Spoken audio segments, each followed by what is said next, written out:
Premier titre pour Xavi, franchement, le hasard fait bien les choses, quoi. Parce que gagner ton premier titre sur le terrain, quand même, de ton rival, c'est le derby, c'est l'Espagnol, ça fait plaisir. Surtout quand tu sais que l'Espagnol, ils sont pas sûrs de rester en première division, ils vont peut-être descendre en deuxième division. Le Barça vient, ils sont là en train de fêter Campeone, Campeone, Campeone. C'est de bon augure pour Xavi, franchement. Moi, je connais ça en tant que fan d'Arsenal. Ça fait longtemps qu'on n'a pas gagné de titre, hein. C'est tout revient à Arsenal, quoi. Attends, c'est tout revient à Arsenal, je te dis. Non, tout à l'heure, j'étais là. Tout à l'heure, on m'a dit, ouais, est-ce que tu veux salade de tomates, machin, ça. J'ai dit, pas de rouge, s'il vous plaît, pas de rouge. Tout ce qui est rouge, là, moi, en ce moment, je veux pas voir. Parce que veux-tu que je te dise? On a gagné des titres à Tottenham. On a gagné des titres sur le terrain de United. On a gagné des titres. On a connu ces feelings-là.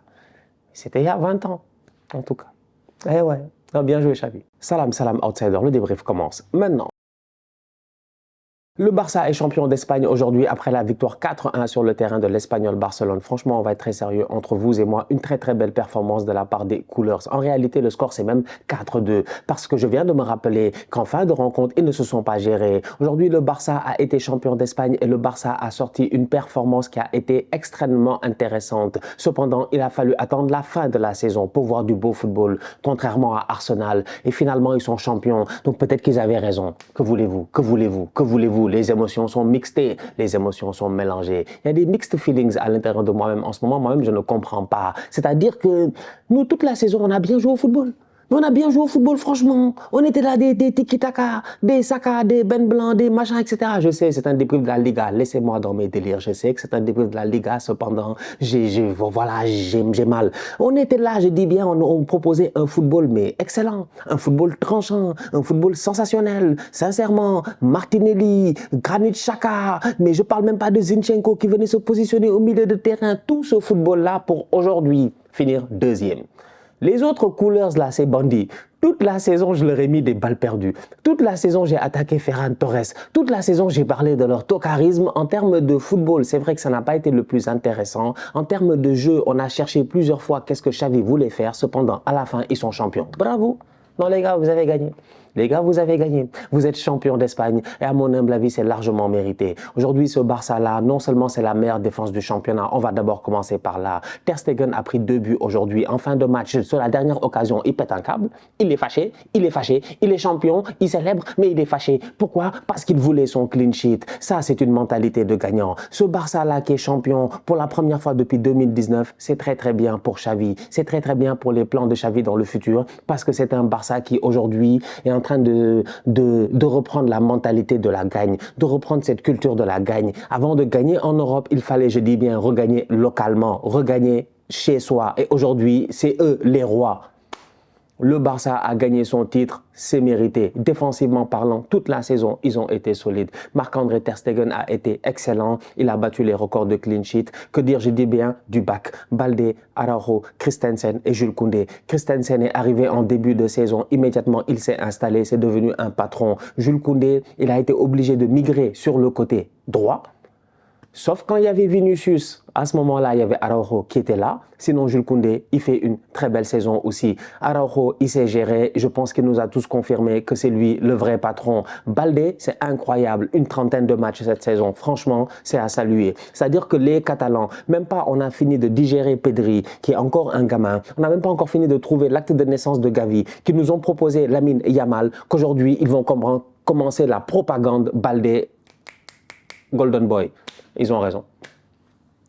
Ils ont raison, ils vont tenter leur coup et ils ont raison. Un Baldé franchement excellent. Cette saison, toute la saison, je dis bien, il a été excellent. Maintenant, le problème, c'était le système de jeu que tu devais mettre en place. Et aujourd'hui, dans ce match-là, face à l'Espagnol, on voit un tout petit peu des bribes. Je dis bien des bribes du futur de ce que Xavi essaierait de mettre en place. Baldé qui joue très très haut sur le terrain. Mais quand Baldé joue très haut sur le terrain, il a 2 joueurs qui sont là pour le couvrir. Le premier, c'est Frenkie de Jong. Le deuxième, c'est peut-être Gavi. Donc aujourd'hui, plusieurs fois sur le terrain, je vois cette équipe de l'Espagnol-là qui essaye, qui peut trouver des espaces et tout, mais les replis défensifs sont rapidement faits. Je pense que le Barça, l'année prochaine, sera un Barça qui normalement sera compétitif. Leur seul problème, c'est est-ce qu'ils ont de l'argent pour aller sur le marché des transferts et se permettre de faire des gros coups, surtout qu'Alemany est parti.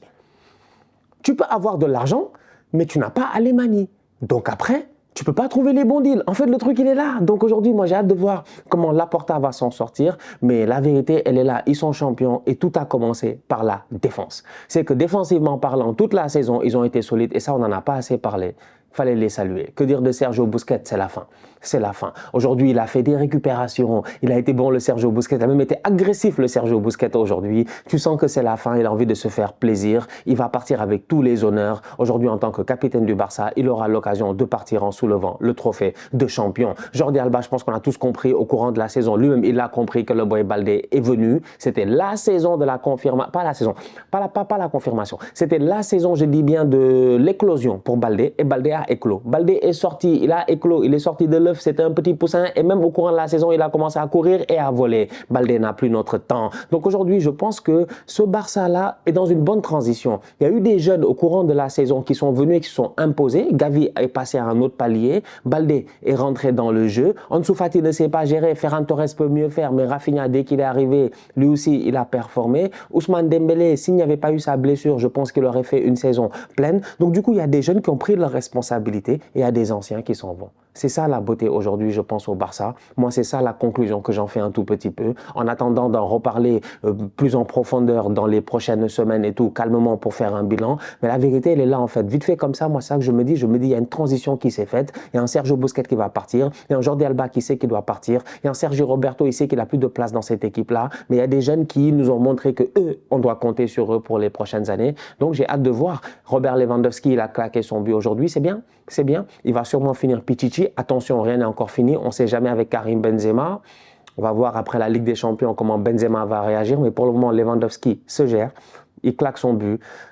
Franchement, une belle équipe du Barça. Moi, j'ai bien aimé le match. Hein. Sincèrement, ils ont fait du beau football. Mais comme je dis, c'est juste que c'était un paradoxe dans ma tête. Je me suis dit, mais eux, toute la saison, ils étaient là à faire un football. Voilà. En fin de saison, là, ils montrent des affaires intéressantes. Tu vois vraiment le mouvement tactique et tout. Tu te dis, OK, il y a moyen de faire quelque chose. Arsenal, toute la saison, on a bien joué, nous. Enfin, franchement, en fait, nous, on a foiré. Nous, on a foiré, franchement. Nous, on a foiré. Tous les examens blancs, on les a réussis. Et quand le vrai examen est venu, on l'a foiré.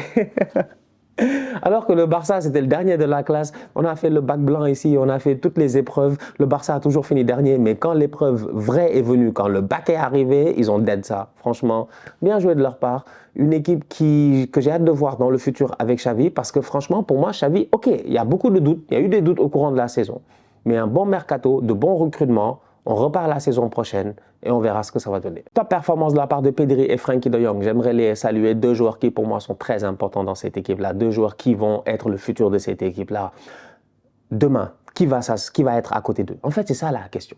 C'est qui va être à côté d'eux. Qui sera le 6 qui va être à côté de Pedri et de Frenkie de Jong? Parce qu'aujourd'hui, quand tu vois la passe de Frenkie de Jong qu'il donne à Jules Koundé, elle est juste sensationnelle. C'est-à-dire que lui, tu le mets sur un fauteuil, il est capable de donner des ballons comme ça, il n'a pas de problème. Franchement, de derrière, il peut donner de très très bons ballons si les gars font les belles courses. Que dire de Pedri? La passe décisive qu'il donne à Baldé au deuxième poteau, elle est magnifique. Parce que là aussi, Pedri, il est capable de se projeter. Il a la bonne capacité de dribble dans les petits espaces. Il peut donner les bons ballons. Donc, qu'est-ce que tu fais? Tu ramènes Amrabat, tu ramènes Gundogan. Je ne sais pas. Il y a plein de gars qui sont là. Il y a plein de possibilités pour le Barça. On va voir ce que ça va donner. Cependant, dans ce match-là, je pense que non seulement ils nous ont sorti peut-être une des plus belles performances depuis le début de la saison, parce que c'était un match pour le titre. Tu sens qu'ils ont pris ça au sérieux et qu'à un moment donné, en fin de rencontre, ils ont un peu lâché. Voilà, c'est des choses qui arrivent. Mais bon, en termes de performance, ils ont été sérieux. Mais au-delà de cela, c'est la confiance qui émanait de certains joueurs.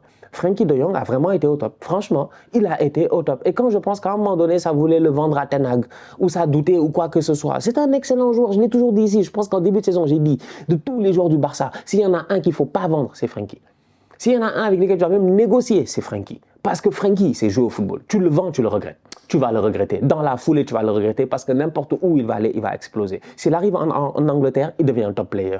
Déjà que c'est un top player. Donc, ouais, aujourd'hui, quand j'ai vu Frenkie, déjà que Pedri, on sait qu'il n'y a pas de problème, mais quand j'ai vu Frenkie là, je me suis dit non. Je pense que l'année prochaine, c'est son milieu de terrain. C'est le milieu de terrain de Pedri, de Frenkie. On va voir qui va s'ajouter à cela. Franchement, j'ai hâte de voir. J'ai hâte de voir ce que va être le mercato du Barça parce que quand tu es champion, l'année prochaine, on s'attend à ce que tu sois encore champion parce que tu dois défendre ton titre, mais on s'attend aussi à ce que tu recommences à exploser en Ligue des Champions parce que depuis une demi-finale, remontada de Liverpool, on t'a pas vu. Ça commence à faire longtemps, franchement. T'es où? On te cherche. Donc là, le Barça, on les a trouvés. Donc on les attend l'année prochaine dans le ring. La famille, on se capte très bientôt pour un nouveau débrief. D'ici là, on continue à liker, on continue à partager. On s'abonne, on s'abonne, on s'abonne. On est ensemble, on reste en santé. C'est le plus important. Tous outsiders.